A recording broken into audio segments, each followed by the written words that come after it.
incidencia política y la gestión estratégica. Esto está de más que lo diga, ¿verdad? Todos y todas sabemos la necesidad de hacer este diagnóstico jurídico, analizar exhaustiva y taxativamente las leyes de nuestro país, porque ninguna es táctica a la hora de referirse hacia nuestra población. Siempre, por ejemplo, las trans siempre estamos encasilladas en los HSH y es necesario que se hagan las reformas a nuestras leyes, y bajo esta necesidad es que se decidió hacer el diagnóstico jurídico. Los objetivos de la realización de este diagnóstico eran verificar el reconocimiento de los derechos humanos de la población LGBTI por el Estado salvadoreño, y efectivamente se logró, y logramos evidenciar que muchos de ellos no nos reconocen a nosotras como personas y niegan nuestros derechos porque dicen que no somos aptas, porque no estamos en la capacidad para que nuestros derechos sean respetados. Pero también se logró hacer el reconocimiento por parte de muchos de ellos que somos personas al igual que todos los demás y merecemos, por lo tanto, igualdad de derechos. Otro de los objetivos fue analizar la inclusión taxativa de la población LGBTI en el ordenamiento jurídico nacional, que era lo que ya les explicaba anteriormente. El hecho de ser taxáticos en el poner comunidad LGBTI, ser específicos a la hora de mencionarlos en las leyes, para que ya no se los siga encasillando. También identificar disposiciones jurídico-administrativas en las obligaciones del Estado respecto a los derechos humanos de la población LGBTI. Otro objetivo fue precisar las normas jurídicas que constituyen instrumentos para la gestión de los derechos de la población LGBTI. Y el último, el hecho de valorar el cumplimiento efectivo de los derechos humanos de la población LGBTI por parte del Estado. A la libre expresión, pero así también nos dimos cuenta que no se nos da ese derecho. Hasta cierto punto seguimos siendo violentadas y violentados, y nos dimos cuenta, logramos evidenciar de esa manera que realmente nuestros derechos no están siendo respetados como se debe. En el análisis del marco jurídico también, dentro de ese análisis pudimos analizar lo que es la ley de penitenciaría, ley de trabajo, ley de la persona natural para las chicas trans, código de familia, código de salud, entre otras. Y de igual manera seguíamos dándonos cuenta de los vacíos, grandes vacíos que tienen nuestras leyes para con nosotras como población LGBTI. Por ejemplo, como no está esta tipificación, nosotras somos mezcladas con los hombres. Y si ustedes van a la instancia correspondiente de la medicina legal, en todo caso, y preguntan cuántos crímenes de odio hay hasta la población trans, no lo saben. No lo saben porque somos encasilladas con los hombres o HSH. Otra de las conclusiones es que la ley del nombre de la persona natural no respeta ni reconoce legalmente el derecho a cada persona a la identidad de género. Y no es a su estado de género, a su identidad de género anterior. Digamos, yo como chica trans tengo que convertirme en un hombre prácticamente para poder accesar a este derecho de una manera digna y poder tener un trabajo que satisfaga mis necesidades. Yo como chica trans no puedo acceder a ello. Otra de las recomendaciones para el Estado es el hecho de la reforma del Código de Trabajo, para que se prohíba y elimine la discriminación por motivos de orientación, como la empresa privada, como algunas, como a las alcaldías, al cuerpo de agente metropolitano, solamente cubre o sanciona de alguna manera, tal vez a las empresas que se rigen bajo el gobierno.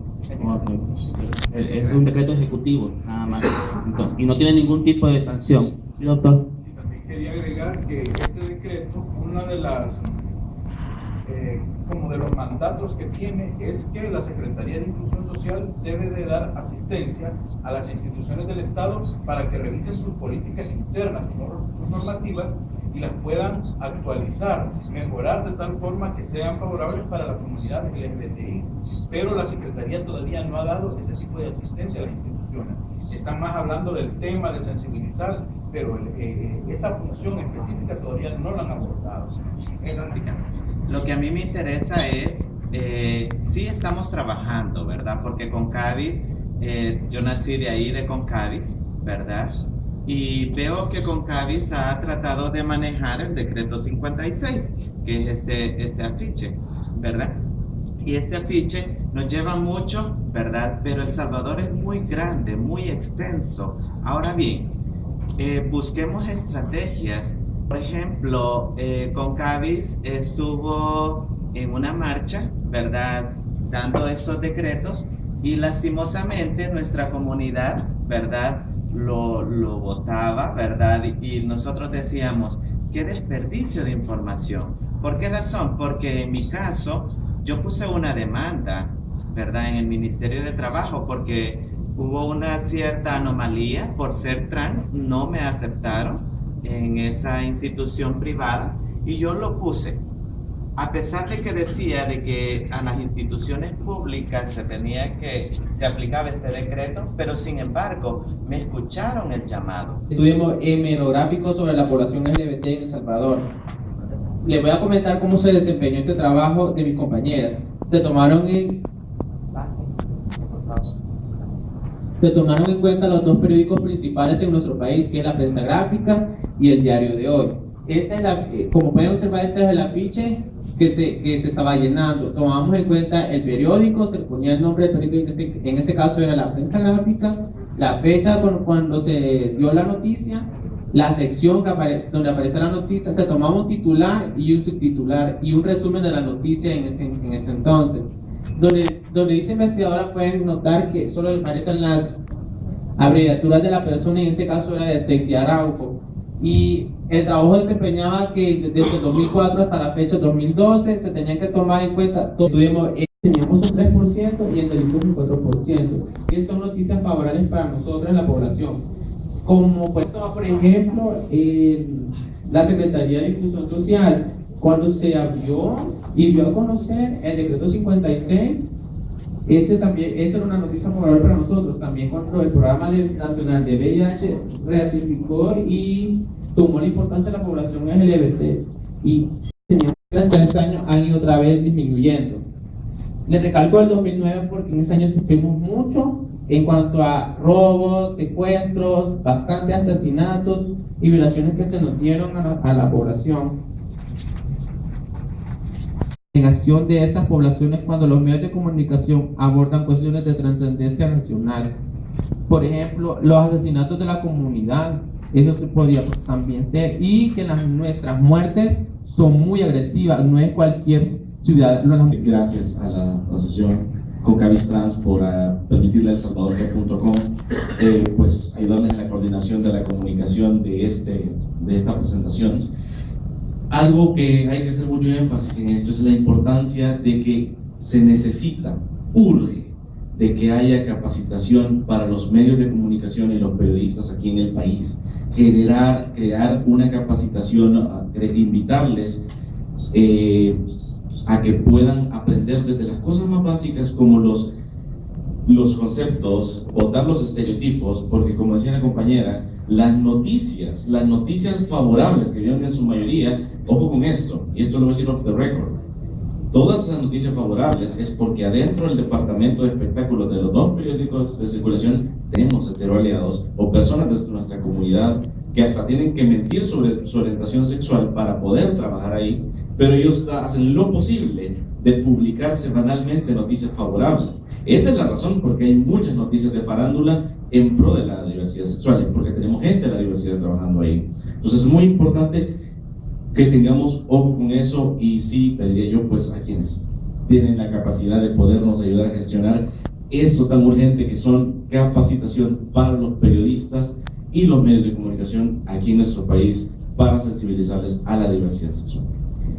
Que ayer cayó como bomba para algunos amigos, ya están hartos de la misma capacitación de VIH. Quieren que los temas de VIH sean reforzados con otros temas, sean enriquecidos. Entonces a veces las organizaciones no lo quieren aceptar, pero eso es lo que se evalúa desde los beneficiarios. Entonces, etcétera. Planificación y organización de las actividades que son las que se han estado ejecutando en el marco de la investigación documentar todo lo que hemos ido recopilando, hacer los grupos focales con población LGBTI que ya se están haciendo en las entrevistas que hemos realizado hasta el momento.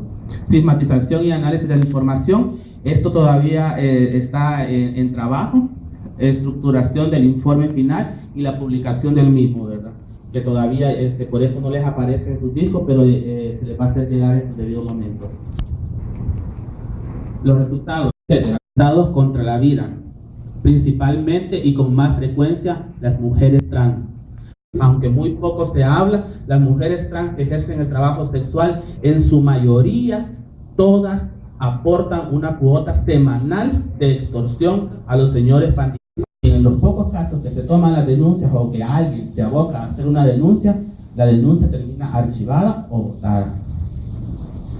Hay demasiada violencia hacia nosotras. Las mismas autoridades nos discriminan, abusan sexualmente de nosotras.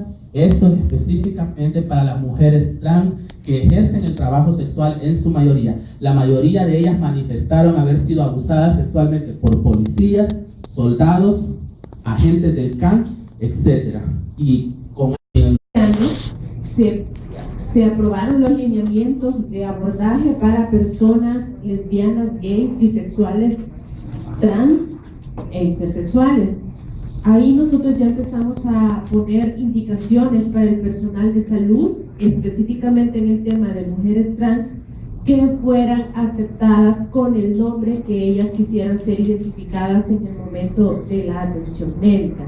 Es decir, si yo llevo un documento con cierto nombre masculino y soy una mujer trans, tengo el derecho de decir, por favor, a mí díganme Rocío Costa, porque ese es el nombre con el cual yo me siento identificada y está ya dentro de los lineamientos. Agradecer a todos y a todas por sus aportes en esta mañana. Yo creo que no hay mucho que decir después de haber compartido, en primer lugar, las felicitaciones a todo el equipo, haber compartido las oportunidades que el estudio crea, sobre todo en términos de la estrategia de comunicación y divulgación.